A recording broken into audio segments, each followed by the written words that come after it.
What's up, YouTube? It's March 4th and I got some problems. Let me flip this thing around and I'll explain it to you. Has been a pretty cold winter this year. It's been a number of days where it's been below zero. I had 15 below a couple times, 10 below. Oh, there was a lot of days that was below zero. But anyway, my problem is my water line is froze.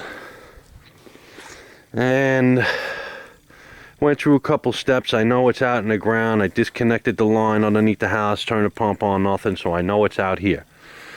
And I pretty much know what area it is frozen. Because my water line, here's my well, by that cone, it runs this way, all the way to the corner of the house and in. Now, over here in the middle of the lawn, I can move the snow out of the way, take my my little pinching bar, and break through the ground probably 2 inches, and they can dig a hole. So I know the frost ain't down over there. And I also went on this side, right near the well, moved the snow out of the ground.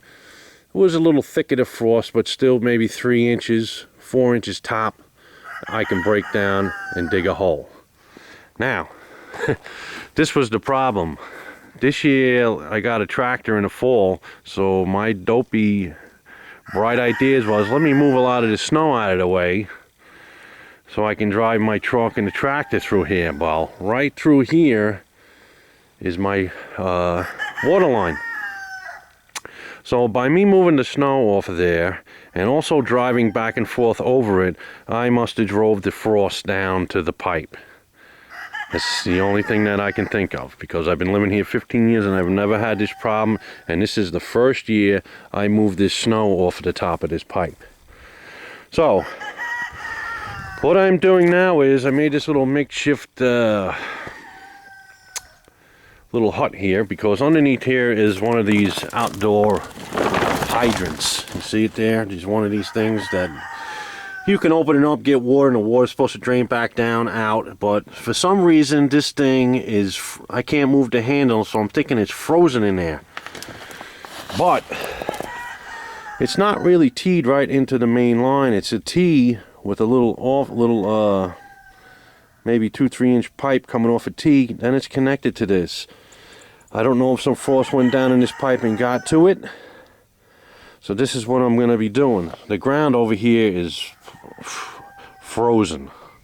I mean frozen. Who knows how far? Might be a couple feet down frozen. I was talking to a well guy, come up here, check my pump. He said he's had a number of houses where the line froze up on them. So I'm thinking, when I got a propane bullet heater that I set up over here. And I think not tomorrow, but the next few days supposed to be above freezing. So I'm going to run that thing in here for half a day, whatever. See if I can thaw this ground out enough so I can dig down to this tee and inspect it a little bit. Because if I can get down to the tee and take the tee off, I can run. I got a snake. I can see if it's frozen going to the right or to the left, or see what I have. I mean, if it's frozen just down at the tee a little bit, maybe I could bust through it and free it up. But if it's the whole line from here over to the well, you're talking 15 feet or so, I might have to wait until the ground thaws up so I can dig up the whole line. But anyway, that's what I got to do. That's my problems for this this winter.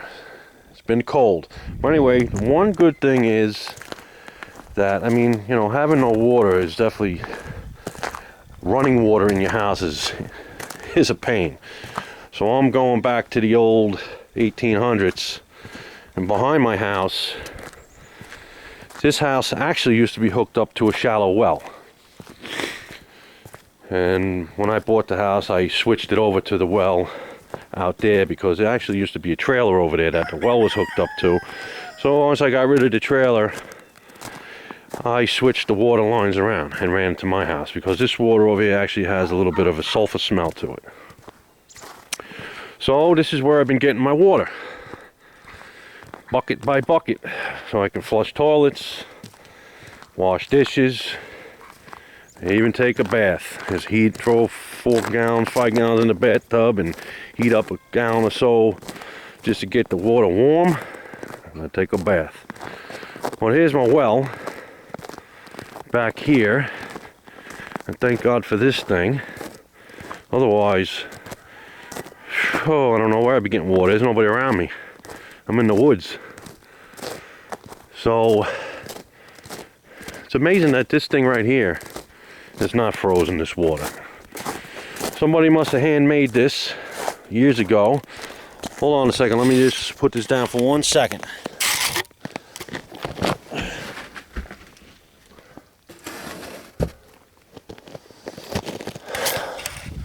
Now here it is.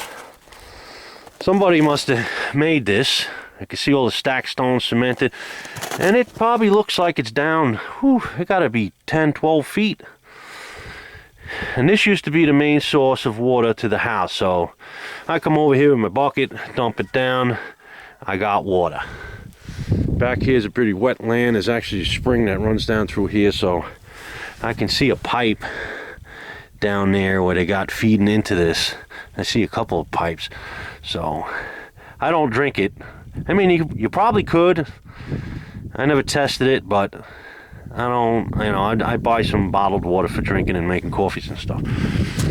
So here's where I am, YouTube, living in the 1800s. Later.